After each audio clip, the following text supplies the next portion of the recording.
اسلام کے جاہ و جلال کا ایسا ایمان افروز نظارہ کبھی دیکھنے میں آیا ہوگا۔ دنیا کے 80 کروڑ فرزندان توحید کے مقبول رہنماؤں اور نمائندوں کا ایسا عظیم الشان اجتماع شاید ہی دنیا کی کسی اور مسجد میں منعقد ہوا ہو۔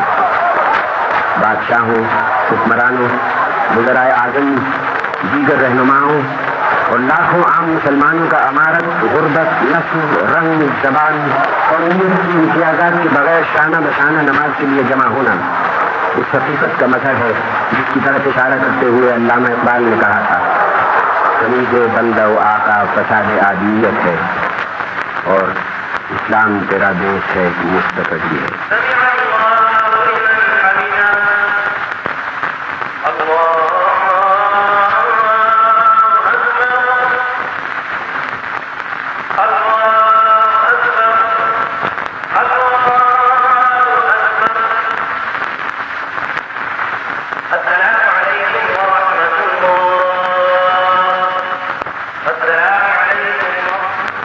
نماز کے بعد اسلام کی سربلندی، بیت المقدس کی آزادی اور مقبوضہ عرب علاقوں کی بازیابی اور فلسطینیوں کے حقوق کی بحالی کی دعا مانگی گئی۔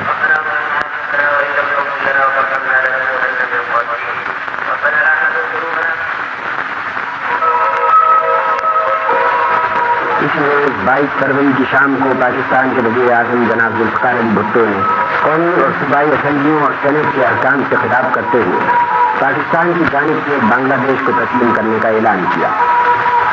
عوام کے منتخب نمائندوں اور ریڈیو اور ٹیلی ویژن کے ذریعے وزیر اعظم بھٹو نے پاکستانی عوام کو بتایا کہ انہوں نے یہ فیصلہ ملک اور قوم کے مفاد میں کیا ہے۔ بنگلہ دیش کے مسلمان بھائیوں کو پاکستان کے قریب لانے کا کوئی اور راستہ نہ تھا۔